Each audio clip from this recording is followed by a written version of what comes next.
Staffel 2 Folge 21.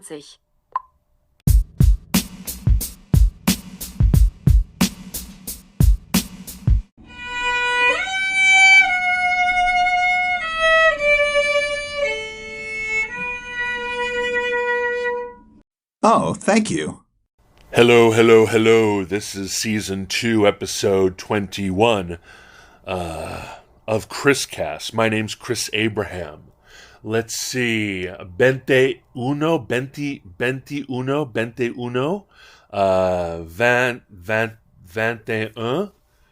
Hey, Google, how do you say 21 in... Hey, Google, how do you say 21 in French? In French, that's 21. Anything else you want me to translate? No.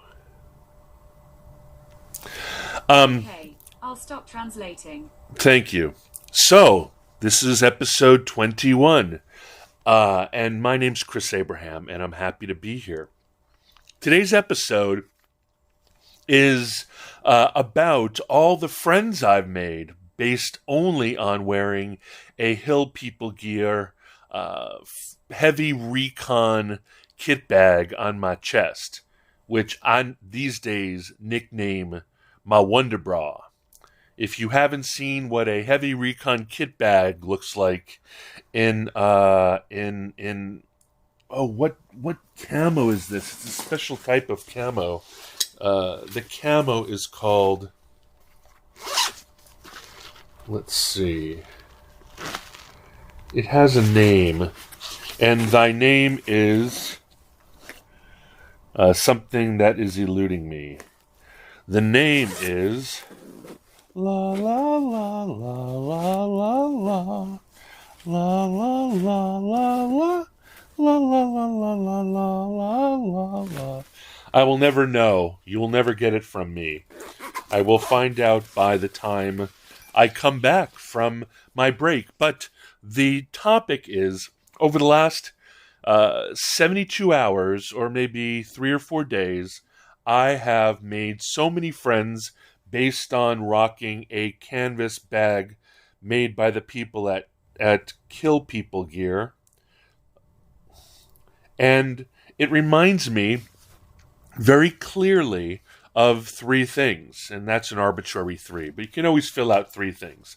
First, I was a very shy only child when I was a kid, and the way I was able to meet people at the disco, at the high school dances that I attended, at HSG, at Punahou, at Sacred Heart, at all the other schools, was by... Well, first, I was a cute-looking kid, but secondly, nobody knows how to talk to each other. It's totally awkward. So what I would do is I would carry a Gumby doll, a small little rubber and wire posable Gumby doll in my chest pocket, so that if a girl wanted to talk to me, she could use the Gumby doll that I was carrying as an excuse to chat me up. So, reminded me of that. Secondly, it reminds me of the dearth of friendships that men of a certain age have, or men in general. Men desperately want to make friends. And thirdly, and even women want to make friends, because I just made a new woman friend too. And finally, people's wives and daughters definitely know that their husbands and dads don't have any friends, and they desperately try to set up what I call play dates with other men. And I have tons of illustration for this right after the break. So come on back after the advertisement or the silly noises. This is episode 21, Chris Cast, Season 2. My name's Chris Abraham.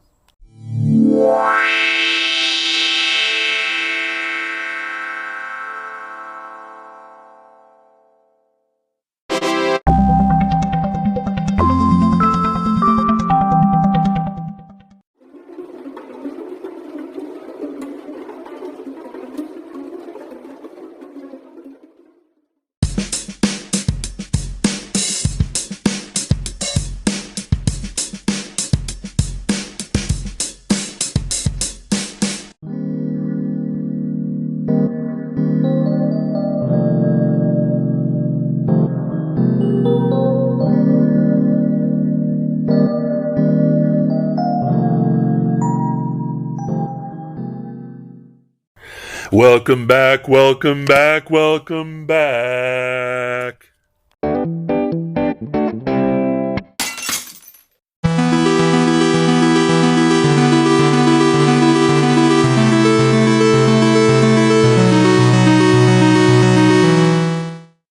Welcome back, welcome back, welcome back.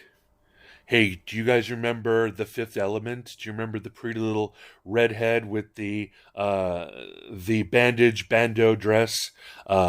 She would constantly say, "Multipass, multipass, multipass." Hey Google, what is the cast of the? Hey Google, what is the cast of The Fifth Element? The Fifth Element has a cast of more than 60 actors. Here are the first three: Mila Jovovich, Bruce Willis, and Chris Tucker. So Mila Jovovich played Lilu. Lilu said multipass, multipass.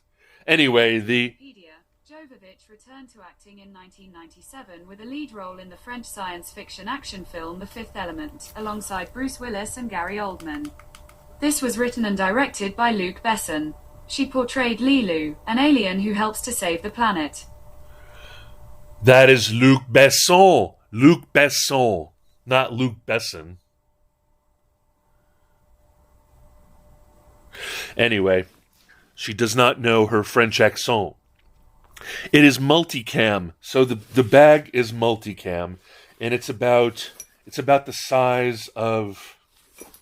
You have to look it up. I'll have a link in the show notes, and it's huge. And I'm a big, ginormous person, but it definitely is what's called a kit bag. It's definitely obviously made by Hill People Gear, and dudes who know.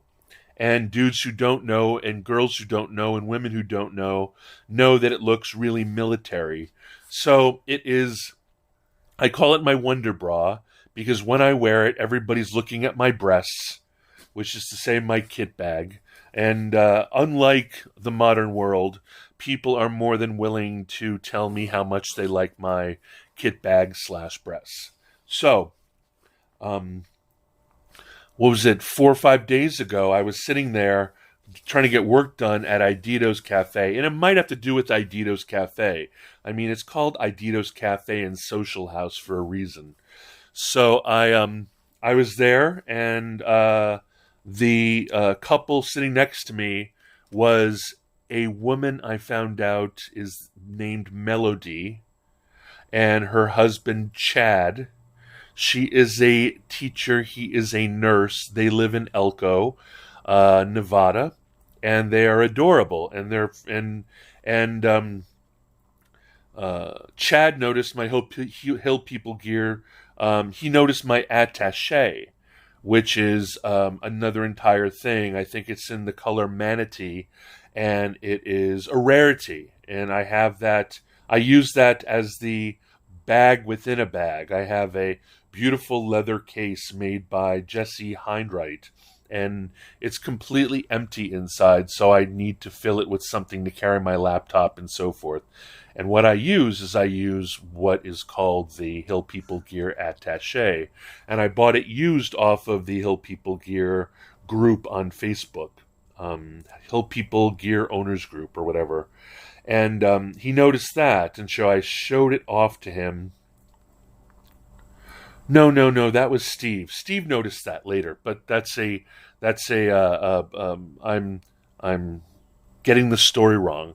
I think he noticed the Hill People Gear bag or the attaché, the kit bag in Multicom, and he started chatting with me, and then we started chatting about knives and pens and watches and all these dude things that I love talking about.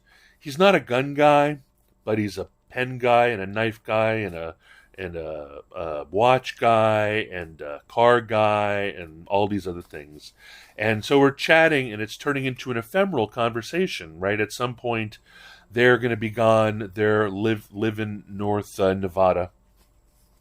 Sweet couple. Apparently, Melody Spring has a sister named Harmony, or it's the other way around, and they're adorable. And before we leave, his wife is like, get his number, have a play date, get together for dinner. You're gonna be here for another week and a half.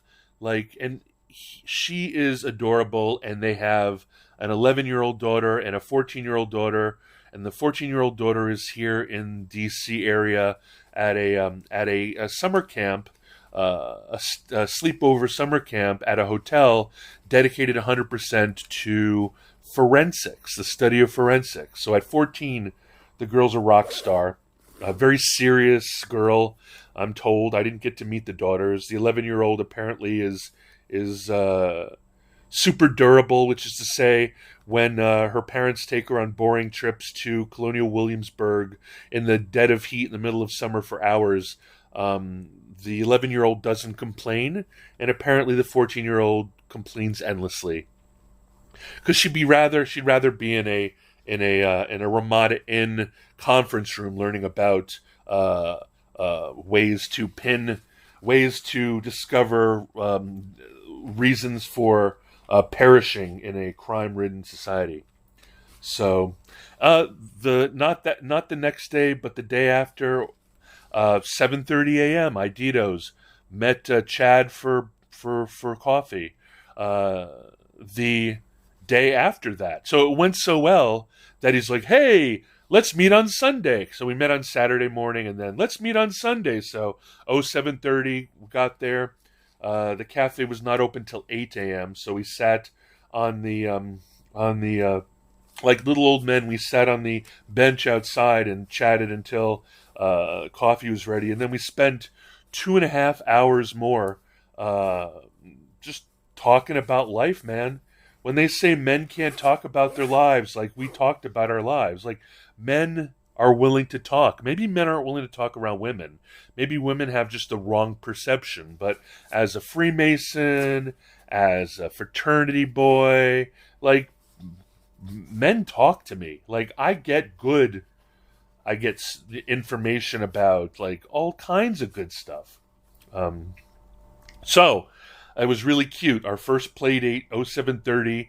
Chad brought his like collection of pens that are like handmade by people he knows in titanium in various forms of like different metals and stuff like that. And I thought they were going to be like, survival or defensive pens, but they're just really beautiful, like different types of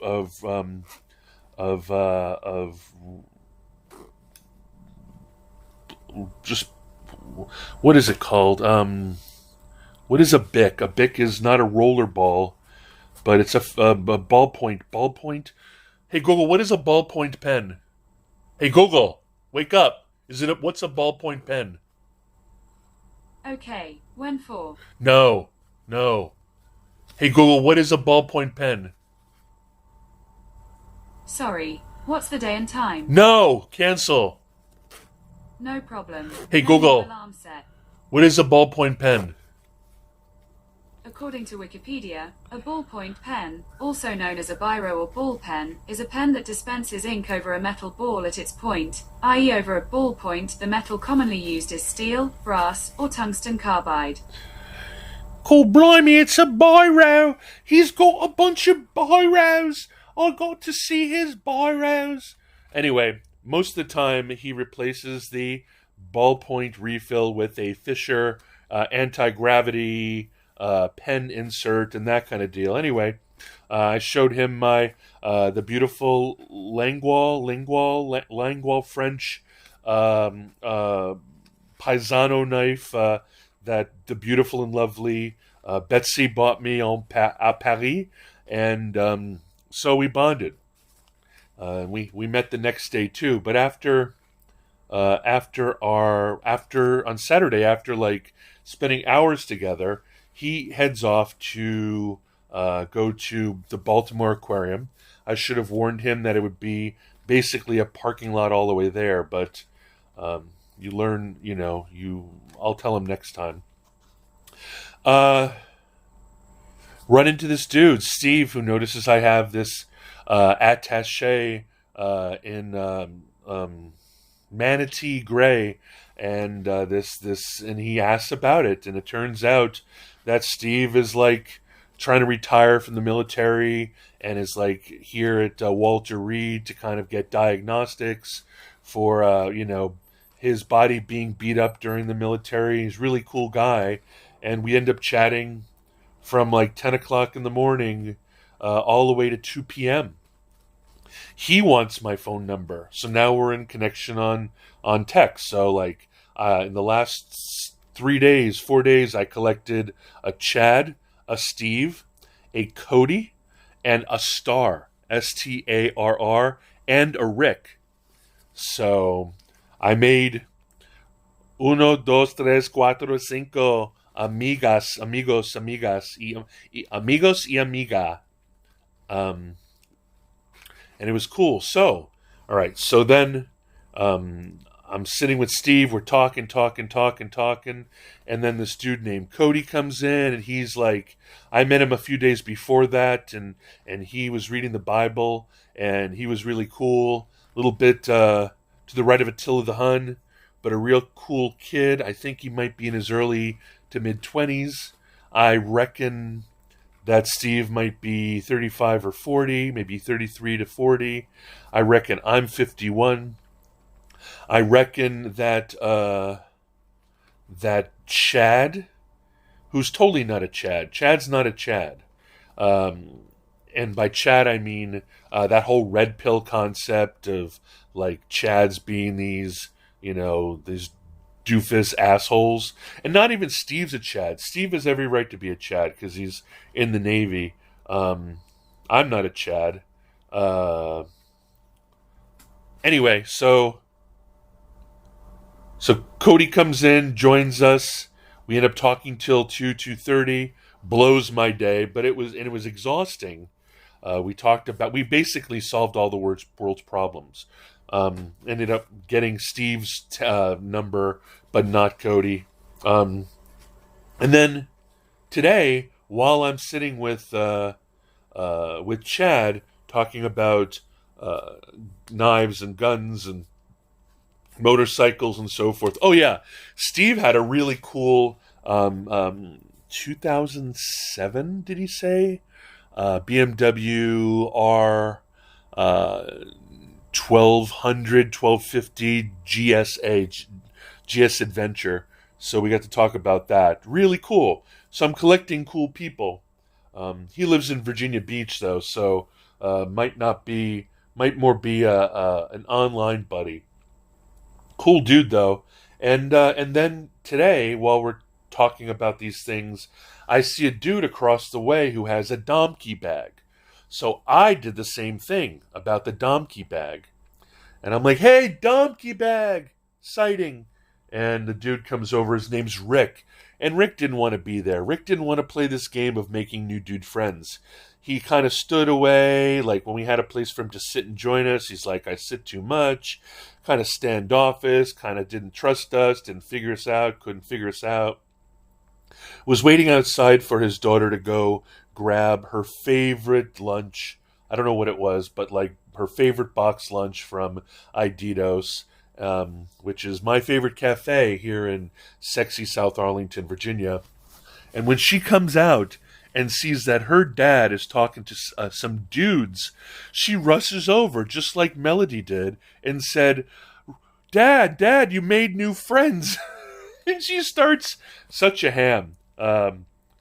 She starts telling us that she's never met any of her dad's friends, and that maybe next Sunday I can go take pictures with him in the park that he took her to instead of her having to go. And she's totally like a stand-up comedian. She's totally a ham and funny. And she's like, you got to give Chris your phone number. So she made me take Rick's phone number, and I'm like, hey, I think her name's Ika. Anyway, he's a like middle-aged white dude, and she's this awesome Korean girl, and anyway, and his daughter, and she's like telling me that we got to be buddies, and that she never met his friends, and all of his friends are at work, and that and I'm like, I know Chad over here because his wife set us up on play dates. It's so funny, so funny. And the barista from Guam named Z, she's thoroughly amused by this because tell her I'm self-effacing, and I call them, play dates, and say that wives and daughters make play dates with me, and she's in on the joke because she's funny too.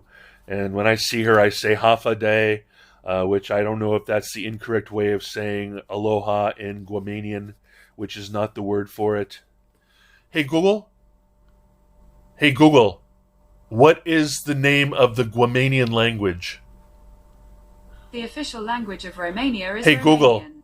what is the official language of the country Guam? The official languages of Guam are Chamorro and English. So Chamorro, Chamorro, Chamorro instead of Guamanian. I didn't know that. Thanks, Google. Um, so that's the long and short of it. Totally reminds me that. Oh, so today after I had my morning play date with Chad, I went in to get some work done, and I got a lot of work done, which I was very happy about. But this beautiful woman, young woman, sits next to me. And nobody sits next to each other in this cafe, and she looks like she's in her 20s. She sits. She has the audacity to be awesome enough to ask if she could sit. There's like two tops of the comfy chairs, and everybody feels like like they need to own both chairs. And she's like, "May I sit here?"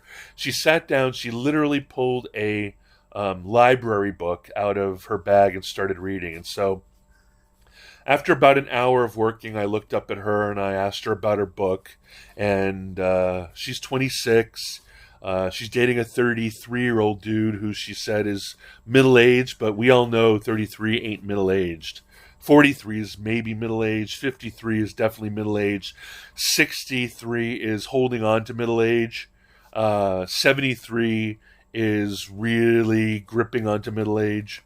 Um, half your life, you're middle age. But it's not the half when you're 33. Anyway, she was awesome. We talked about her book. We talked about the TV show Elementary with Lucy Liu, which we found out has a season 7 coming up soon, which will be its final season. And so I'm about to tune back into my work after this lovely conversation, and beautiful young Star with 2 R's asked me for my phone number so we can keep in touch and meet up at the cafe. Apparently she's an only child, and we had such a great conversation that even she collected me, and she asked me about my bag. She said, "Are you in the military?" Because of the multicam, Lilu say multicam. And that was cool. I don't think it was. I don't think I was hit on. She just wants a chum, like someone who cares about like cool things, like books and Watson and all that kind of stuff. So it's cool to have a bunch of new friends, and I'm hoping. I know that we live in the world now of hot girl summer. Hey Google, what is hot girl summer? Playing Megan Thee Stallion, Hot Girl Summer featuring Nicki Minaj and Ty Hey Dolla Google, $ign. stop. I don't want to lose my rated G on this episode by getting Nicki and Miss Stallion on my recording for a copyright bang. Anyway, back to this. I'll come back after a break.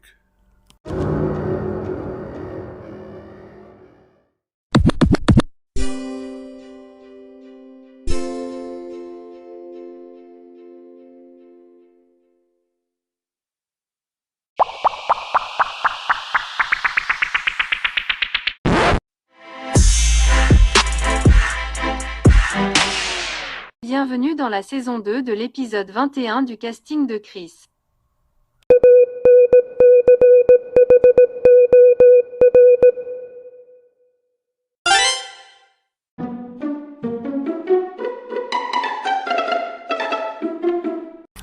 Welcome back, welcome back, welcome back. Here we are. My name is Chris Abraham. This is Chris Cast. It's Season 2, Episode 21, which is a prime number. And we like prime numbers on the Chris Cast. Everybody should love prime numbers. They're beautiful. And I was talking about meeting awesome people who actually want my number. I had been playing the game of, every conversation is ephemeral. And because it's hot girl summer, I think that there's post-pandemic overflow, right? So apparently, presumably, hot girl summer means that potential sexual partners are going to be like humping it up like crazy. This is going to be like 1969, the summer of love. This is going to be a summer where everybody gets various and sundry sexually transmitted diseases in lieu of novel coronavirus / SARS-CoV-2 or whatever it's called, coronavirus. So hot girl summer means that hot girls and hot boys are going to go ahead and they're going to get theirs and they're going to tear off, let their hair down, and they're going to party. But there's overflow, which is to say everybody is super lonely. Everybody's super hungry for connection. Everybody is looking for their own posse. Lovely Melody, Chad's wife, refers to her tribe of people she's not related to as her clan. Unfortunately, here in Northern Virginia, nobody can refer to anything as clan, so I refer to them as my posse, my found friends, my found family, my tribe, because I can't call them my clan. Everybody would shudder and be appalled. Because I code switch, right? I can't call certain things. But reminds me that when I was a little kid, younger kid from 13 to 18, sometimes I didn't have a posse. I was an only child. I was a haole, which turns out means that while even if you're a Kama'aina haole growing up in Hawaii,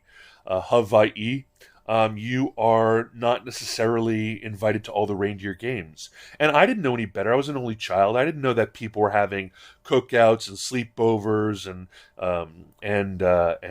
play dates and hangouts and trips to the beach and all kinds of like posse type of things until I was in my 20s and 30s when I got my own posse in DC, but back in college.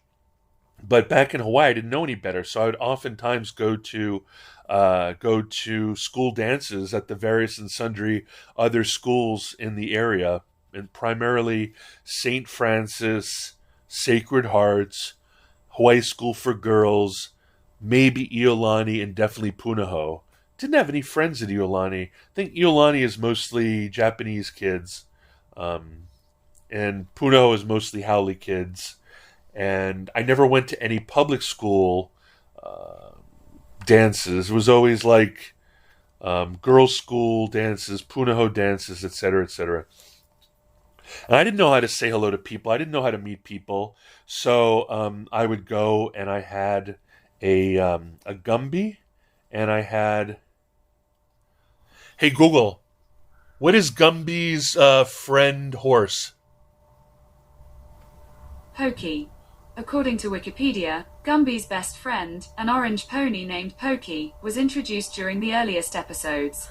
Hey Google, who is Gumby? According to Wikipedia, Gumby is an American clay animation franchise, centered on the titular green clay humanoid character created and modeled by Art Clokey. The character has been the subject of 2 television series, a feature-length film and other media. Thank you. You got it. So Gumby was claymation, but when you bought him at a store, he was made of poured rubber. He's green. He's got a blockhead. He's got a happy smile. And in the case of the Gumby and Pokey that I owned, They were made in this rubber, and then they had a wire frame, and that wire frame allowed you to pose them. I might still have my Gumby. So, for whatever reason, I had the innovation to decide that if I carried Gumby in my pocket, people would ask me about my Gumby. And they would either deride me and say, "Who's the loser with the Gumby?" Or if they need an excuse to talk to me because they thought I was cute or interesting or new, they could always avoid a feeling of rejection by saying, "Hey, I notice you have a Gumby," or "I notice you have a kit bag from Hill People Gear," or "I notice that you have really bright shoes, like I have super mega bright salmon pinky Asics Nova Blast shoes that I'm wearing," and people have been commenting on that, and my self-effacing response to that is, because they're not looking at my breasts and I can't say Wonder Bra. And by the way, Steve, when he's wearing his kit bag, he calls it his jog bra. So, great minds think alike. But I always say I wear these bright, fabulous, fluorescent shoes so you don't look up and see how fat I am. That's my self-effacement. And I say it with a big, bright smile so they can laugh with me. So that's fun. And it's not hurtful. I mean, I own it. I love it. I think it's funny. It's a pithy thing to say. And it's relatively practiced now, and everybody responds with glee. And that worked. That worked. People would always ask me about the Gumby. They'd want to touch the Gumby and play with the Gumby, and they would run off with the Gumby and then bring the Gumby back. They'd show their friends the Gumby. I think I might have needed to replace the Gumby once or twice. It was my shtick.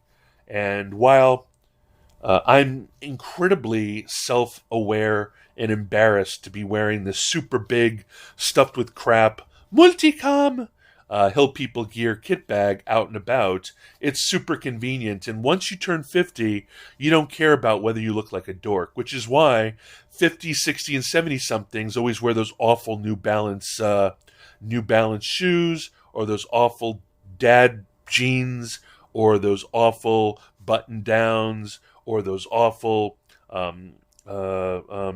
cargo shorts, or any of those other awful things that completely appall you about your dad. Like, once he hits 45 or 50, like, he doesn't have any shits to give anymore. So he'll wear a multicom Hill People Gear heavy recon bag and not care if you think it's dorky. Unless, of course, he's trying to cheat on your mom, in which case he's going to look as sexy as possible and spend a lot of time at the gym and smell really good and not have any nose hairs or errant eyebrow hairs. So keep an eye out for your cheating dad. On that note, I think I've run this completely through. I'm really happy with the friends I've got. If it's a self-selecting world, I believe that these are a series of Godwinks. It feels like my own personal Renaissance weekend. It feels like Iditos is a what is the term? Life is what is it? Oh, mon Dieu. Qu'est-ce que c'est? A movable feast. Iditos is an movable feast where we have a constant series of salon vis-a-vis Hemingway and Fitzgerald and Gertrude Stein. Perdu,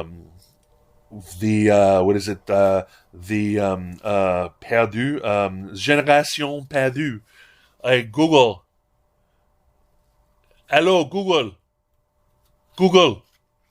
Hey, Google. Qu'est-ce que c'est la génération perdue? Selon Wikipédia, le terme de génération perdue désigne aussi bien une génération sociologique qu'un courant littéraire américain de l'entre-deux-guerres. Merci beaucoup. Génération perdue. So that was the lost generation of people post-war who moved to France. Americans moved to France, and they started, it was the impetus for Hemingway and his writing, F. Scott Fitzgerald and his writing. Hey, Google, who wrote Ulysses? James Joyce wrote Ulysses. James Joyce. Oscar Wilde. Hey, Google, what year was Oscar Wilde writing? Hey, Google. Here's a summary. 1891 is too early. I don't know, but I found these results on search. When I said The Lost Generation, hey, Google, what year was The Lost Generation? According to Wikipedia, the term is used for the generation of young people who came of age at around the time of World War I. Authors William Strauss and Neil Howe define the lost generation as the cohort born from 1883 to 1900, who came of age during World War I and the Roaring Twenties. So I obviously knew, and I forgot for a second, that it wasn't post-World War II, it was post-World War I, because it was the 20s, and it was the... and actually that whole world of writing happened, Oscar Wilde was in the 1890s, so that entire world of writing. Hey, Google, what year what year did James Joyce write? Hey, Google, what years did James Joyce write? According to Wikipedia, other well-known works are the short story collection Dubliners, 1914, and the novels A Portrait of the Artist as a Young Man and Finnegan's Wake. His other writings include 3 books of poetry, a play, his published letters and occasional journalism. Joyce was born in Dublin into a middle-class family. Thank you. Not a problem. Middle class, when it comes to English, is actually rather upper class in American parlance. So don't be fooled. So James Joyce was definitely in La Génération Perdue. And hey, Google, when was the Spanish Revolution? Spanish Revolution of 1936's start date is July 19th, 1936. Yeah, so that's where Hemingway... Anyway, so my point is, hey, Google, what is a salon? Here's the definition of salon. An establishment Hey, Google, where a hairdresser... what is a literary salon? According to Wikipedia, a salon is a gathering of people held by an inspiring host. During the gathering they amuse one another and increase their knowledge through conversation. These gatherings often consciously followed Horace's definition of the aims of poetry, either to please or to educate. Et voilà! Et voilà! So that's what I've had over the last few days, and it's exhausting for me because I think I'm an overcompensating introvert, because having that level of conversation with so many new people makes me want to nap. And I did that today, and it was good, and I enjoyed it. So maybe I can organize a salon at Idito's. I'm not an organizer, damn it. I wish someone else would do it. Maybe I could convince Star, my new friend Star, Starr, to help me organize it. But it will not be, I promise you, a salon will not be, what it won't be is a stupid book club or a stupid political conversation or any of that crap. It will be genteel people having effete conversations about topics of the day, like titanium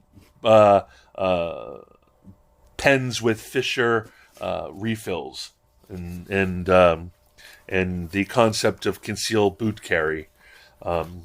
Anyway, I think I'm done. I think this is the end of the episode. Thank you so much for being here with me. What is your pokey?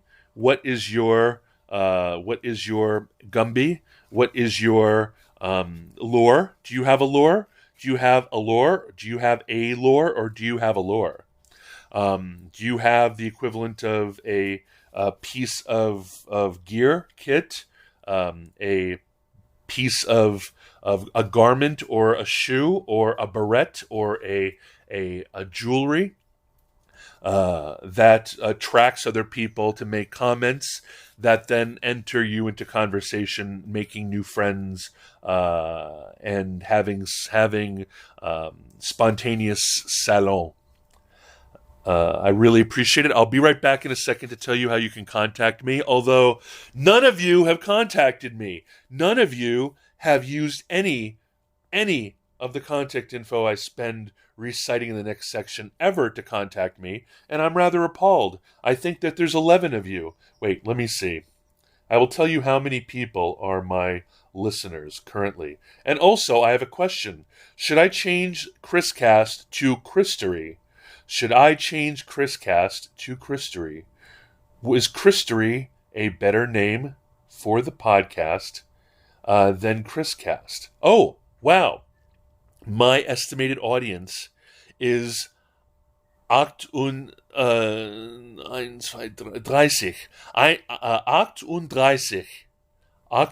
Hey, Google, what does 38 mean? I don't know, but I found these results on search. Hey, Google, what is the German word for 38? In German, that's 38. Ooh. What else should I translate? Nothing. Okay. Hey, I'll Google, stop translating. what's the German word for 21? In German, that's 21. What else should I translate? Nothing. Sure. I'll stop Google. translating. Google, hold on. I'll be right back, guys.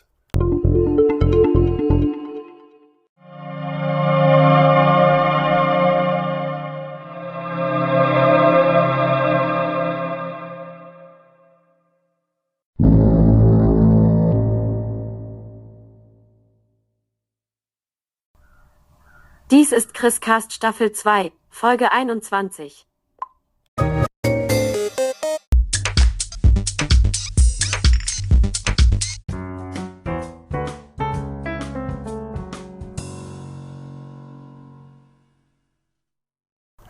Hey there, welcome back. This is Chriscast episode 21. Season 2. My name's Chris Abraham. You can reach me in a number of sundry ways. Chris@abraham.su is my email. chrisabraham.com is my website. @ChrisAbraham is my Twitter and my Instagram and my YouTube. And I think Christopher Abraham or Christopher J. Abraham is my TikTok. I believe that linkedin.com/in/Chris Abraham is my LinkedIn. You can find me on Google, youtube.com/Chris Abraham. You can find me at anchor.fm/Chris Abraham. You can search for Chriscast anywhere and come up with this podcast. If you're so inclined or so amused, please go to your podcast app or platform and review and rate me. Thumbs up, stars, 5 stars, and a review. I do not mind if you review me poorly. I am not attached to your conceit of me. You can signal me, or you can WhatsApp me, or you can Telegram me at +1 202 352 5051. If you text me, you need to introduce yourself. If you call me and I don't know you, I will not reply until you leave a message and let me know who you are. If you want to talk to me, you can at calendly.com/Chris Abraham. And that might be it. Oh, if you're on No Agenda Social or any place on the Fediverse / what the heck is it called? Mastodon.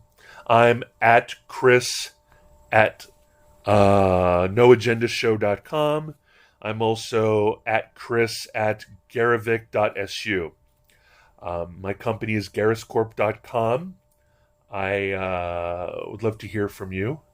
Go to calendly.com/Chris Abraham/15 and we can schedule a how do you do. I'd love to talk to you. And that might be it. As I said, this is episode 21. of Season 2 of Chris Cast.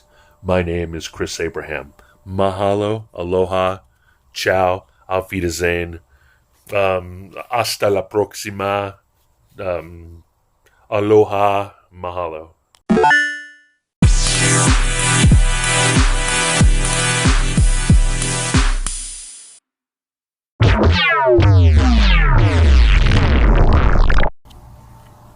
Bienvenido a Chris Cast, temporada 2, episodio 21.